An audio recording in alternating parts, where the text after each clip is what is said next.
말씀 봅시다. 에스겔 33장 1절에서 9절까지 보도록 하겠습니다.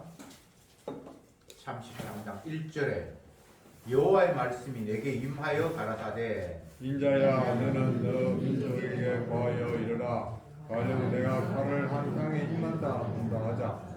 그 땅 백성이 자기 중에 하나를 택하여 파수꾼을 삼은 그 사람이 칼이 그 땅에 임함을 보고 나팔을 불어 백성에게 경고하되 나팔 소리를 듣고도 경비를 하지 아니하므로 그 임하는 칼에 재앙을 당하면 그 피가 자기 머리로 돌아갈 것이라. 그가 경비를 하였던들 자기 생명을 보존하였을 것이나 나팔 소리를 듣고도 경비를 하지 아니하였으니 그 피가 자기에게로 돌아가리라. 그러나 파수꾼이 칼이 임함을 보고도 나팔을 불지 아니하여 백성에게 경고치 아니하므로 그 중 한 사람이 그 임하는 칼에 재앙을 당하면 그는 자기 죄악 중에서 자가 되려니와 그 죄를 내가 파수꾼의 손에서 받으리라. 인자야 내가 너로 이스라엘 족속의 파수꾼을 삼음이 이와 같으니라. 그런즉 너는 내 입의 말을 듣고 나를 대신하여 그들에게 경고할지어다. 가령 내가 악인에게 이르기를 악인아 너는 정령 죽으리라 하였다 하자. 너가 그 악인에게 말로 경고하여 그 길에서 떠나게 아니하며 그 악인은 자기 죄악 중에 죽으려니와 내가 그 피를 너 손에서 찾으리라. 그러나 너는 악인에게 경고하여 돌이켜 그 길에서 떠나라고 하되 그가 돌이켜 그 길에서 떠나지 아니하면 그는 자기 죄악 중에서 죽으려니와 너는 네 생명을 보존하리라. 아멘. 아멘. 오늘 본문은 하나님께서 에스겔 선지자에게 너는 파수꾼이다. 그러기에 네 백성들에게 경고하여 멸망하지 않도록 그들을 깨우치라. 이렇게 말씀하고 있습니다. 파수꾼이라는 말을 요즘은 잘 사용하는 단어가 아니지만 의미는 다 알 거예요. 높은 그 관제탑 같은 그런 데에서 적들이 이곳으로 침략해 오는지 안 오는지를 늘 경비하면서 적이 만약에 쳐들어온다면 성 안에 있는 사람들에게 적이 쳐들어옵니다 하면서 알려서 대비하게 하는 그 역할, 그게 이제 파수꾼의 역할이죠. 군대 가면 보초 서잖아요. 경계를 하고. 그런데 하나님께서 선지자 에스겔에게 네가 파수꾼이다. 그래서 백성들에게 경고해서 정신을 차리고 준비하도록 해야 한다. 만약 그 일을 하지 못한다면 내가 너를 심판하겠다. 이런 말씀을 오늘 본문에서 하고 있습니다. 세상은 하나님께서 말씀하신 대로 움직여가는 곳이고 그러기에 주님이 세상을 어떻게 바라보는가에 따라서 세상은 말씀하신 대로만 움직이니까 그대로 펼쳐지거든요.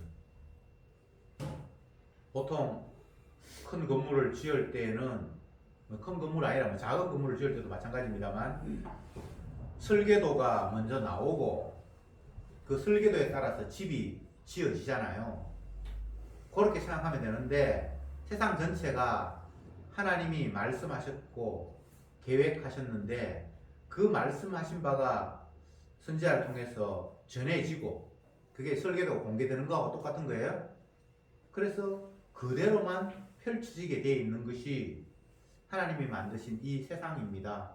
저와 여러분이 보고 느끼고 살아가는 모든 이 우주 만물 공간은 하나님의 설계도에 의해서, 다른 말로 하면 주님이 말씀하신 그 언약에 의해서 언약대로만 이루어질 뿐 전혀 다른 방향으로 흘러가는 경우는 없습니다.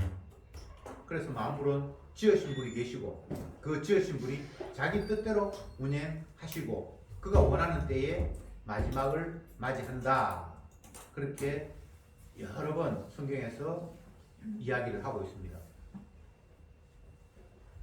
오늘날은 과학시대고 또 정보가 엄청나게 축적이 되어서 그 정보를 통해서 지난 날들의 수많은 정보를 압축하고 요약하면서 미래를 예측하는 그런 시대를 현대인들은 살아가고 있습니다. 그래서 예전에는 많이 공부를 하고 한 사람의 경험은 한계가 있으니까 남의 경험을 나의 경험으로 만들기 위해서 학습을 하잖아요. 공부를 하잖아요.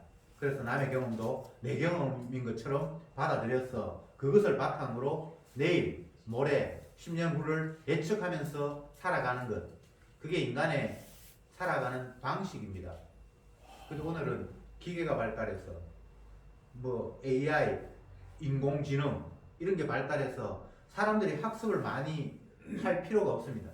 기계에 학습을 시켜서 그 기계에게 미래를 묻고 어떤 상황을 이야기하면서 어떻게 될 것인가를 예측하도록 하면 사람들이 자기의 경험을 가지고 아니면 학습을 통해서 알아서 내가 그것을 추스려서 미래를 예측하는 보다 기계는 더 정확하게 많은 정보를 가지고 나에게 미래를 알려주니까 기계에 의지해서 내 삶을 거기에 맡기면서 살아가는 이런 시대가 됐습니다. 여러분들은 뭐 챗 GPT입니까? 그게 뭐 얼마나 묻는지 모르겠는데 직장생활 하면서 조금 중책을 맡고 많은 일을 하는 사람들은 다 그거 이용합니다. 왜? 자기 경험보다 자기 지식보다 그 기계가 엄청난 지식을 가지고 있기 때문에 그걸 이용을 하죠. 제가 그런 이야기를 들으면서 생각을 해봤습니다. 그래, 사람들은 자기의 경험, 지식, 그걸 바탕으로 내일을 예측하고 준비하는 것, 그 지극히 당연한 것 같습니다. 아침에 7시가 되면 해가 뜨고 6시 10분 되면 해가 지고 세월을 좀 산 사람들은 겨울 날씨가 해가 언제 지고 해가 언제 뜬다는 거 대충 알고 있잖아요.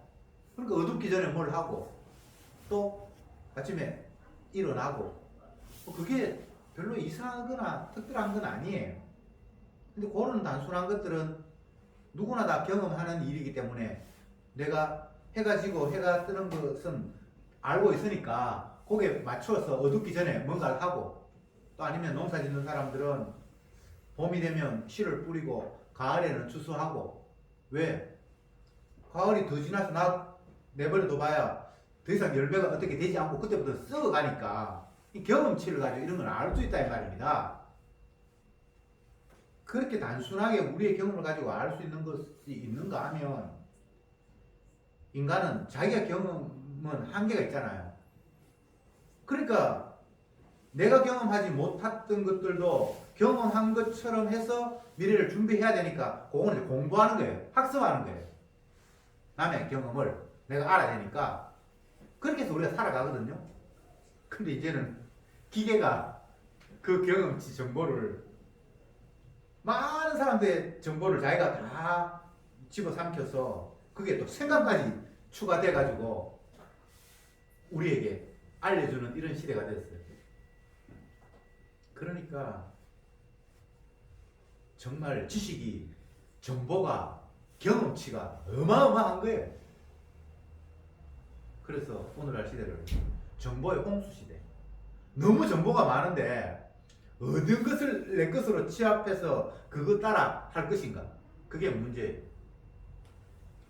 제가 한 4, 5년 정도 아침에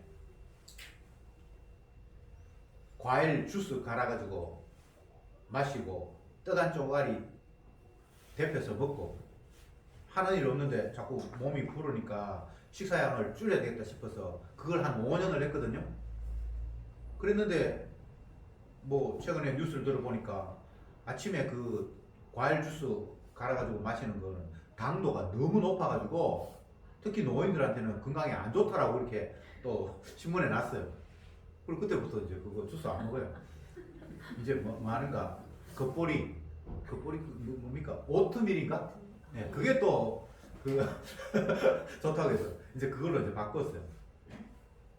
제가 이런 이야기 하는 게 우스울 수도 있지만 모든 인간들은 정보를 수집을 해서 더 낫고 더 좋은 방법을 남들이 그렇게 해가지고 좋았으니까 그런 정보가 있을 것 아닙니까? 또 아니면 뭔가를 요소를 연구하고 분석하는 그런 사람들이 뭔가를 했을 것 아닙니까? 나는 못했지만 남들이 했는 그걸 맞다고 하니까 여러 사람이 맞다고 하니까 그게 이제 내 지식이 돼서 이제 그렇게 바꾸어 가는 거예요. 그게 육의 삶이죠. 근데 오늘날 이 에스겔에게 하나님께서 이거 내 계획이야. 내가 앞으로 이렇게 할 거야. 세상 나라 내가 멸망시킬 거야. 이스라엘, 유다 내가 심판할 거야. 유다를 심판할 때 내가 바벨론을 들어서 심판할 거야. 근데 내가 심판하고 난 뒤에 바벨론도 심판할 거야. 계속 주님께서 자기가 만든 세상을 어떻게 할 것이라는 것을 선지자를 통해서 정보를 알려주시는 거예요. 이거는 우리가 경험해서 이 세상을 살아가는 육의 어떤 그 형태보다 더 범위를 넘어서는 육을 포함한 전체 다를 우리에게 말씀하고 있단 말입니다. 근데 사람들이 하나님의 이야기 별로 관심이 없어요. 이거 과학적이 아니라고요. 최근에 김용옥이라는 사람이 도울 김용옥 하는 사람 여러분 알죠?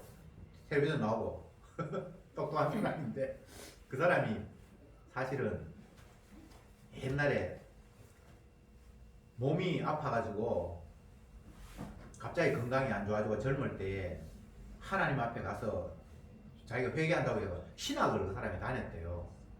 완전히 무식한 건 아니에요. 신학에 대해서. 한신대를 뭐 졸업했다고 그러는데 자기가 어쨌든 신학교를 뭐 몇 년을 다녔으니까 성경에 대한 지식이 있을 거 아닙니까?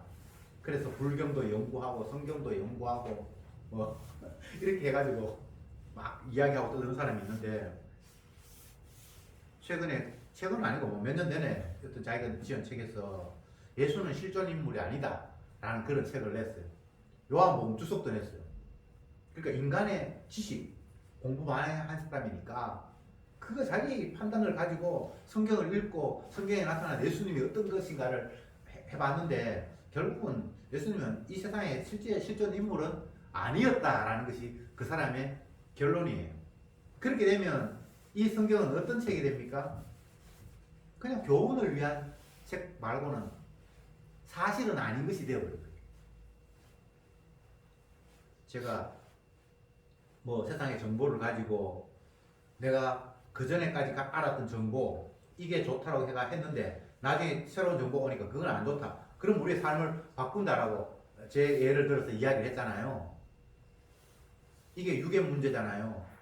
근데 하나님은 그걸 포함한 넘어서는 세상 전체 나 혼자 개인 이야기하는 거 아니고 나 개인도 포함되고 지옥 문제가 있고 천국 문제가 있으니까 내 개인도 포함되고 내 개인뿐만 아니라 내 가족, 이 민족, 이 세상 해와 달과 별 우리가 보는 모두 다를 하나님이 다 싸잡아서 이야기를 하고 계시는 거예요.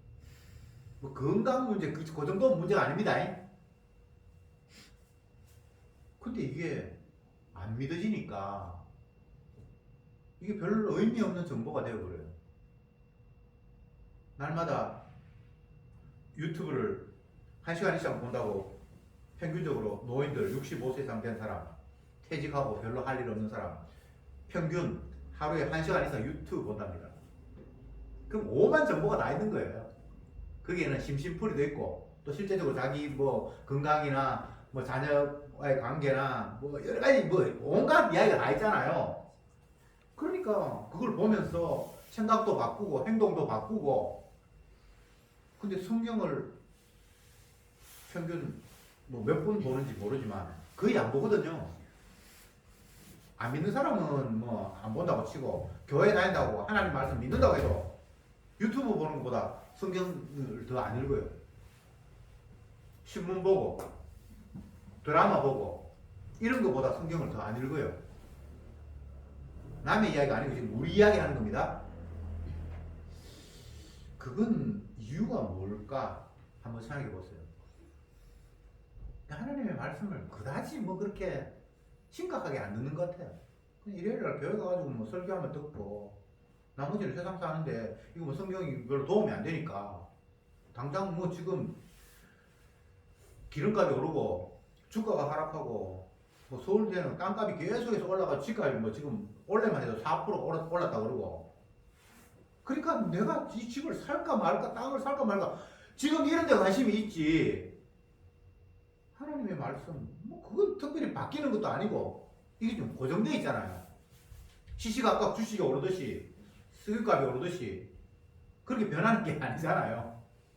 그러니까 요거는 이미 내가 아는 거고 고정되어 있고 바뀌도 안 하는 거고 근데 세상은 너무나 급변하기 때문에 그 변함에 내가 따라가지 못하면 뒤처질 것이라는 이런 생각을 하면서 세상 변화에 대해서는 막 빨리빨리 민감하게 정보도 수집하고 또 알려고 노력을 하는데 하나님 말씀은 뭐 이거는 뭐 어제나 오늘이나 변하고 내가 이미 아는 거고 이런 생각을 하면서 성경에 대해서는 그다지 악착같이 읽어되거나 그렇게 할 필요가 없다라고 느끼는 건지 뭐 제가 뭐 이유를 정확하게 모르겠습니다만 성경을 어쨌든 안 봐요.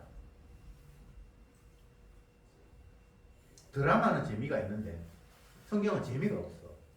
그런 이유도 있고 여러 가지 이유가 있겠죠. 하나님께서 에스겔 선지자에게 너 파수꾼이야? 이 세상에 흘러가는 동태를 빨리 파악하고 내가 뭐라고 이야기한지를 백성들에게 알려줘야 돼.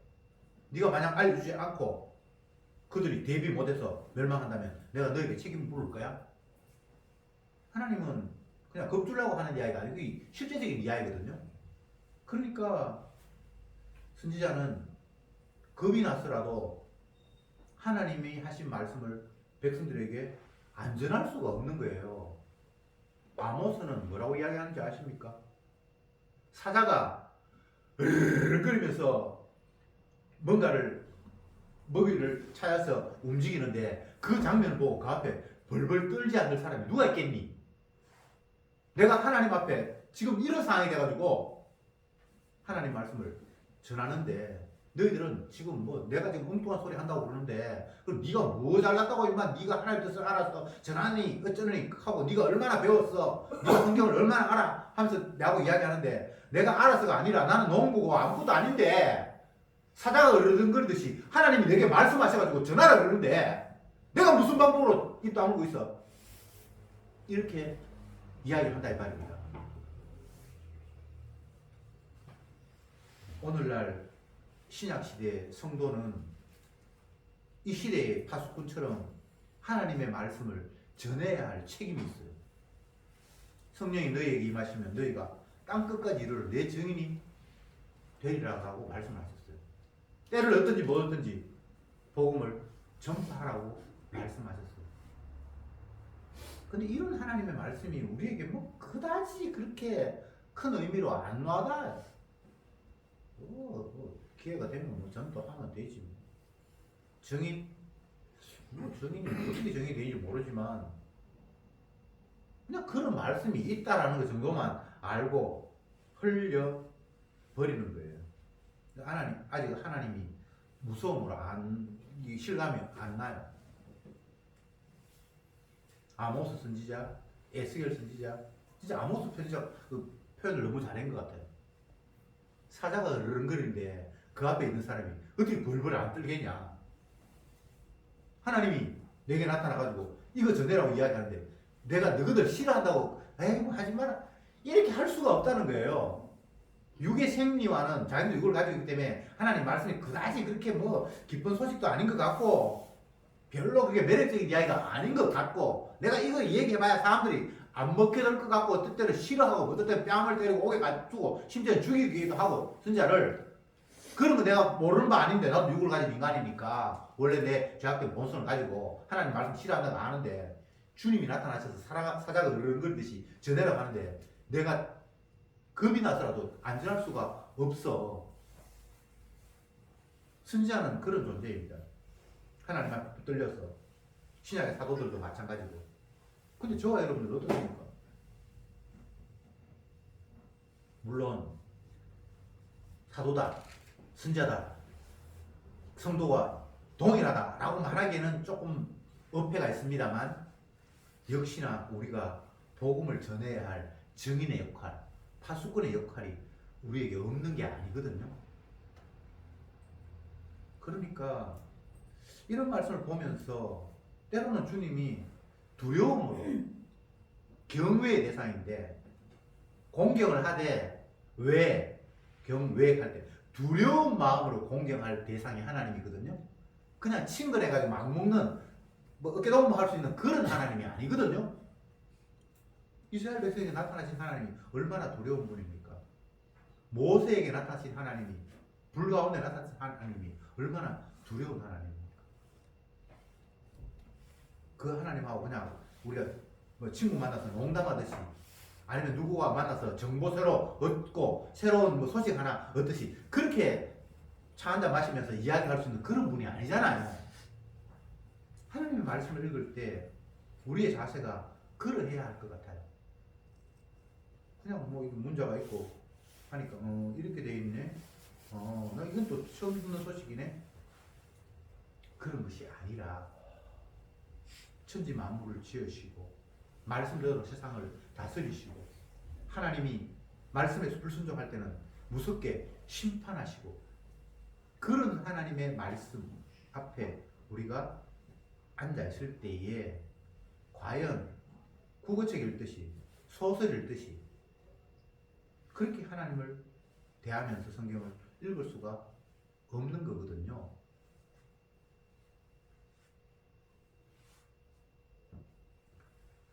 마태복음 28장 19절에 이런 말씀입니다. 내가 너희에게 분부한 모든 것을 가르쳐 지키게 하라. 사도에게 하신 말씀이에요. 나는 이제 너희에게 떠난다. 근데 내가 그동안 너희에게 가르치고 분부한 거 있잖아. 그 모든 내용을 너희들이 성도들에게 또 다른 사람들에게 가르쳐 지키게 하라. 이게 파수꾼의 역할이거든요. 여러분, 하나님은 농담하시는 분도 아니고 괜히 우리에게 겁주려고 말씀하시는 분도 아니에요. 물론 하나님의 말씀을 살아있는 하나님의 말씀으로 받아들이지 않는 사람은 그냥 뭐 교훈으로 그렇게 받아들여요. 어떤 목사님이 저하고 대화하면서 그런 말씀하시더라고요. 자기는 예수 안 믿는 사람을 하나님이 다 지옥 보내는 것에 대해서는 그다지 그렇게 썩 와닿지 않는다. 자기 부모님이 옛날부터 농사 지으면서 시골에 살면서 뭐 예수님도 모르고 엄마는 심심해가 교회 따라가고 그냥 뭐 이제 나이가 들어가지고 명예건사가 돼가 있는데 우리 아버지는 한 번도 교회 간 적이 없거든. 근데 우리 아버지가 예수 믿는다고 안 믿는다고 하나님이 지옥 보낸다고 생각하니까 내가 너무 그 하나님 말씀이 받아들여지지 않아서 내 마음 편하려고 생각하는지 모르지만 그런 하나님은 아닐 거라고 자기는 생각한대요. 그러니까 성경을 성경대로 믿는 게 아니라 자기가 그냥 자기 판단을 가지고 성경도 그냥 재편집하고 조립하는 거예요. 그래서 그 사람에게는 하나님의 말씀이 그냥 바르게 살아야만 너희들이 행복해. 그러니까 엉뚱하게 욕심 부리면서 싸우지 말고 남에게 양보하고 이게 하나님 말씀이라는. 그래서 예수를 믿으라고 한다라고 자기는 그렇게 성경을 해석한다는 거죠. 그렇게 쉽게 이야기하면 나 예수 안 믿어요. 이제 그 말이잖아요. 그래도 솔직해서 못해. 여러분, 예수 믿는다는 게 논리로, 지식으로, 우리의 감정으로 받아들이고 말고 할 문제가 아니에요. 하나님이 나타나셔서 선지자에게 이렇게 하라고 지금 얘기해버렸을 때 그 자체는 진짜 그냥 공포잖아요. 이 사람들은 꼼짝을 못하는 거예요. 사도 바울에게 나타나셔서 이제 네가 내 증인이 될 것이다.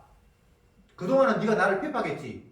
네가 믿는 하나님 무슨 엉터리 하나님이고 우상 하나님이었는데 네가 나를 핍박했잖아. 이제 네가 나를 이방인의 사도가 되어서 전해야 될 거야 라고 주님께서 나타나셨을 때 그 사도 바울이 나타났을 때는 눈이 아예 안 보여서 앞을 못 봤다라고 그렇게 성경에 기록되어 있어요. 며칠 동안 실명이 돼버린 거예요. 그것을 여러분 그냥 자연스럽게 생각하면 안 되고, 얼마나 두려웠으면 그냥 눈이 아예 앞에 안 보여. 사람이 어떤 충격적인 어떤 상황이 되면 실명을 하잖아요. 성경이 지금 제가 농담하는 게 아니고, 그래가지고 아나니아라는 사람이 그를 데려가가지고 며칠 있으니까 눈이 다시 정상이 됐다라고 성경에 되어 있잖아요. 그러니까 하나님의 말씀은 주님이 직접 찾아오셔서 말씀하시고 했던 사도나 선지자는 진짜 두려운 하나님을 만나는 거거든요.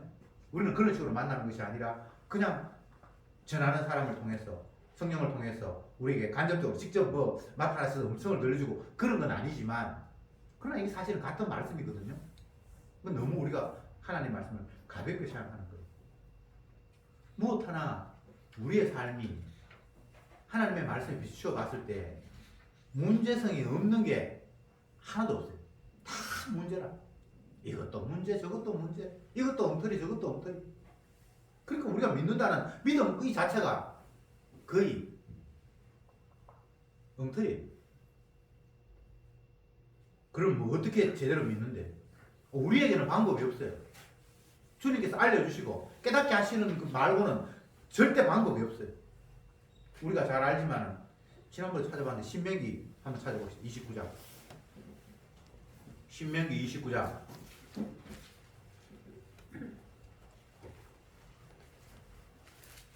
2절부터 4절까지 같이 한번 읽어보세요. 신명기 29장 2절부터 4절까지 시작. 모세가 온 이스라엘을 소집하고 그들에게 이르되 여호와께서 애굽 땅에서 너희 목전에 바로와 그 모든 신하와 그 온 땅에 행하신 모든 일을 너희가 보았나니 곧 그 시험과 이적과 큰 기사를 네가 목도하였느니라. 그러나 깨닫는 마음과 보는 눈과 듣는 귀는 오늘날까지 여호와께서 너희에게 주지 아니하셨느니라.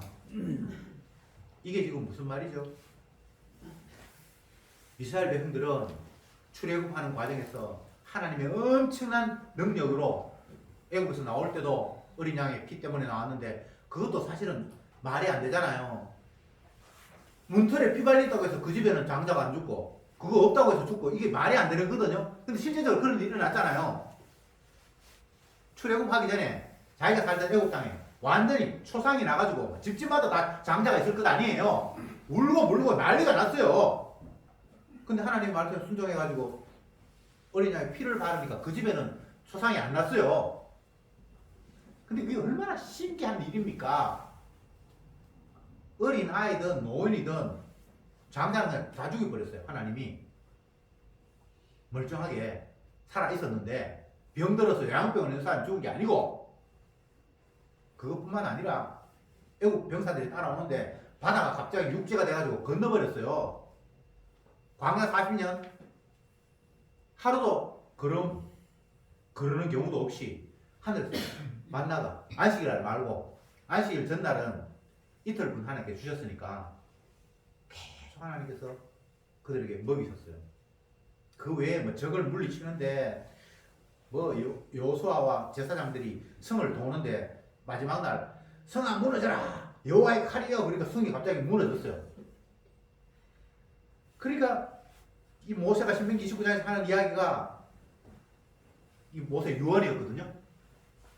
너희들이 하나님의 은혜로 광야 40년 동안 다니면서 하나님의 살아계심, 기적을 엄청나게 너희에게 보여주셨다. 너희들 다 봤다. 그런데 하나님께서 깨닫는 마음, 보는 눈, 듣는 귀는 아직 안 주셨다, 이렇게 얘기하는 거예요. 그러니까 너희들 하나님 모른다 이 말입니다.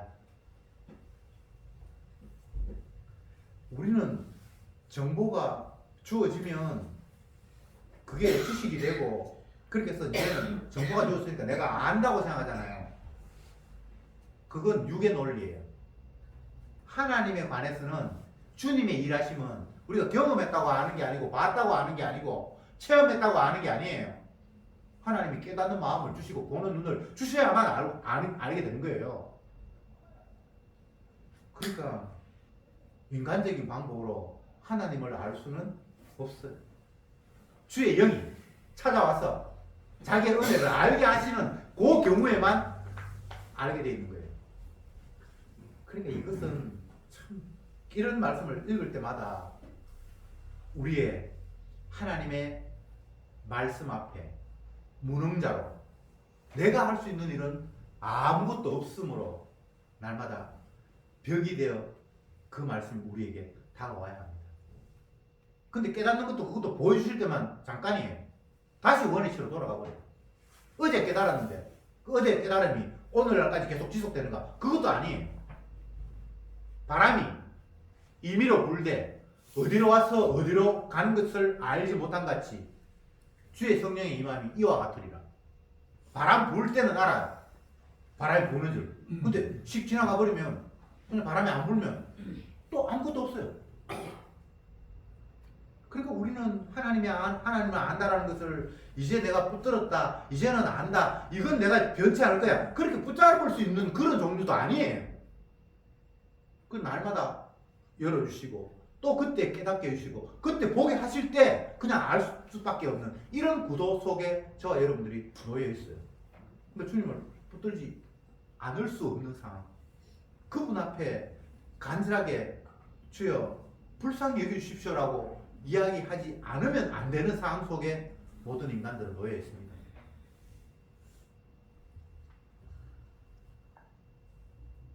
거지 바디메오가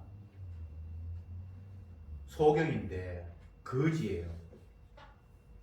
앞을 못 보니까 예수님을 볼 수도 없고, 그런데 사람들이 웅성웅성거리고 하는데 가만 들어보니까 예수님이 아마 지나가시는 것처럼 그렇게 소리가 들렸겠죠. 그러니까 이 소경이 하는 이야기가 고함을 막 지르면서 다윗의 자손이여 나를 불쌍히 여겨주십시오 라고 외쳤어요. 그러니까 다른 사람들이 조용히 해! 시끄러워! 저주받은 놈이 왜 떠들어? 예수님 당시에 유대인들의 의식 구조 속에서는 문둥병자나 소경이나 절뚝발이나 이방인이나 이런 사람들은 주님의 저주를 받아서 그렇게 되어 있다라고 생각을 한 거예요. 저주받은 사람이 뭘 막 외치고 떠들고 하냐고. 그러니까 이 사람이 더 큰 소리로 다윗의 자손이여 나를 불쌍히 여기십시오 그렇게 외쳤단 말이죠. 왜 성경에 그런 걸 기록해 놨을까요?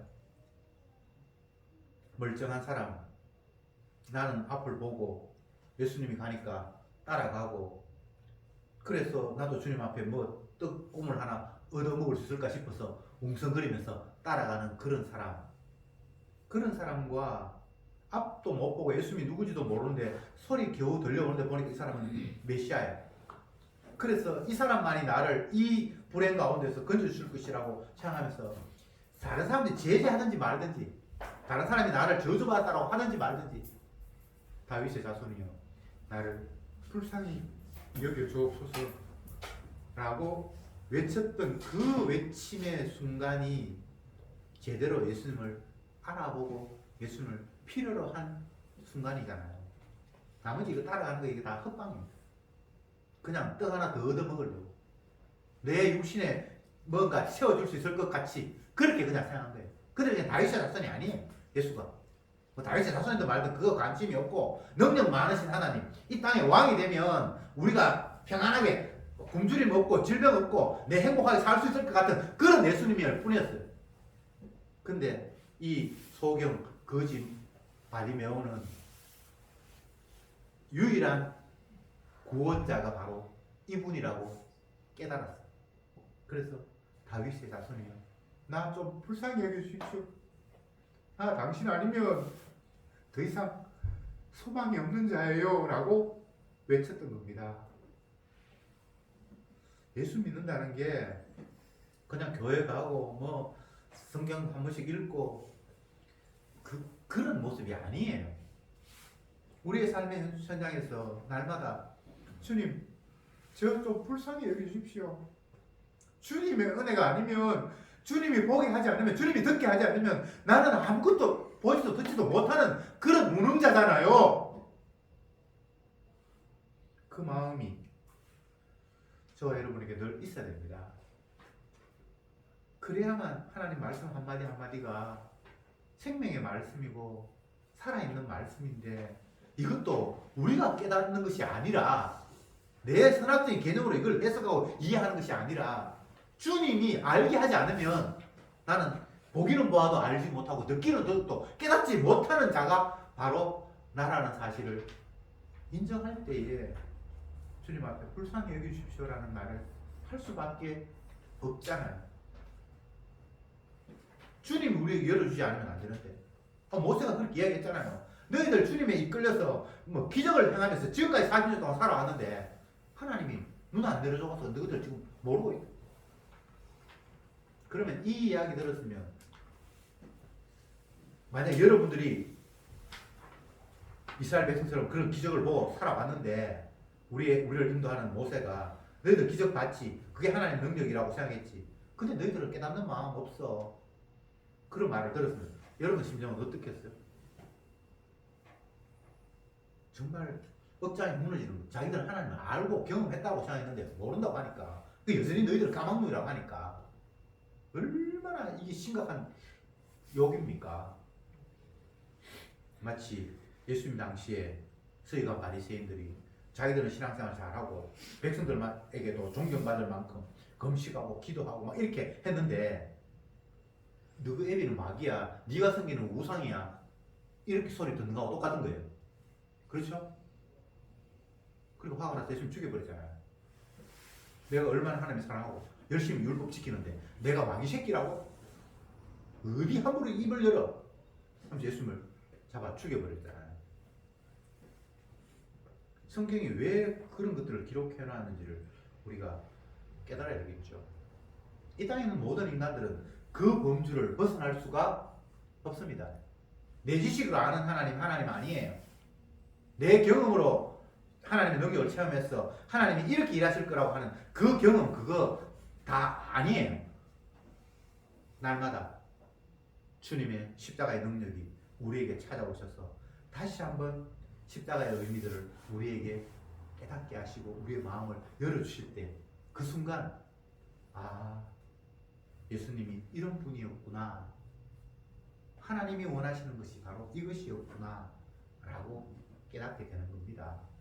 그러니까 제발 알았다고 이야기하지 말고 믿는다고 이야기하지 말고, 주님이 눈을 열어주지 않으면, 주님이 내 마음을 열어주지 않으면, 주님이 내 길을 열어주지 않으면 나 안 되는 존재잖아요 라는 그것이 여러분의 늘 현재의 마음이기를 바랍니다. 마지막으로 이 말씀을 드리겠습니다. 주님이 에스겔에게 네가 파수꾼의 역할을 해야 된다 라고 이렇게 말씀하셨을 때에, 이게 우리는 이스라엘 백성들을 위해서 에스겔은 파수꾼으로 세웠구나 이렇게 생각을 하는데, 그렇게 생각하면 오해예요. 아니에요. 하나님의 뜻이 무엇인지를 백성에게 알리기 위해서 에스겔은 존재하는 거예요. 백성들을 위해서 에스겔이 존재하는 게 아닙니다. 우리는 복음 전하는 사람을 하나님이 세우신 이유가 구원 얻을 사람을 위해서 하나님이 세우셨다 이렇게 생각하잖아요. 그게 아니에요. 하나님이 어떤 분인지 알리기 위해서 하나님께서 세우신 사람이에요. 하나님의 자기 계시, 주님의 자기 드러냄, 내가 얼마나 대단한지 너희들이 알아야 돼라고. 주님은 사람을 위해서 일하는 분이 아닙니다. 오로지 자기의 영광을 위해서 파수꾼도 세우고 이스라엘도 만들고 이방인도 만들고 했어요. 그러니까 우리는 끝없이 내가 인간이기 때문에 하나님마저도 인간을 위해서 더 장하면 나를 위해서 존재해야만 될 것 같은 그런 구도로 하나님을 생각하고 있어요. 그런 하나님은 그 우상입니다. 나를 위한 하나님은 없어요. 주님의 자기 영광을 위해서, 자기 뽐내고 자기 자랑하려고, 자기 아들 자랑하려고, 자기 아들의 희생이 얼마나 대단한가를, 주님의 자기 사랑이 얼마나 대단한가를 보여주기 위해서 하나님은 이런 일도 하고 저런 일도 하고 어떤 사람도 세우고 해요. 그러니까 우리는 내 뭐 잘되고 내가 뭐 어떻게 복을 받고, 그건 주님의 관심사가 아니라 주님이 이런 분이었구나, 주님의 사랑이 이렇게 대단하구나 라고 깨닫는다면 그것이 바로 주님께서 눈을 열어주셔서 바라보게 된 참 하나님의 모습, 십자가 지신 주님의 참 모습을 발견하게 되는 순간입니다. 나를 위한 하나님, 그 거짓말입니다. 인간을 위한 하나님, 그 거짓말이에요. 주님의 자기 영광을 위해서 모든 일을 하시는 하나님. 그래서 파수꾼을 세우든지 파수꾼의 소리를 듣든지 못 듣든지 다 주님의 뜻을 만세계에 전하는 일에 그 일이 펼쳐지고 있다라는 이 사실 앞에 우리는 오로지 주님만 보일 수 있으면 좋겠습니다. 세상도 나도 간 곳 없고 구속한 주만 보이는 은혜, 그것이 성령께서 하시는 일입니다. 기도합시다. 주님, 육안으로는 당장 내 눈앞에 있는 모든 것들이 보이고 내 눈에서 먼 것은 보지 못하고 또 더 먼 것은 희미하게, 더 조금 가까운 것은 희미하게 보이고 점점 더 먼 것은, 너무 먼 것은 아예 보이지도 않고, 이것이 우리의 범위입니다.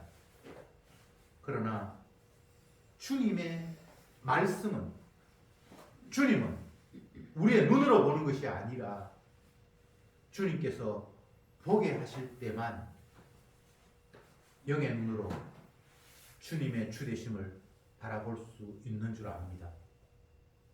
세상은 온통 우리의 시각으로 보이는 것이 전부인 줄 알고 그것만 의지하면서 살아갑니다.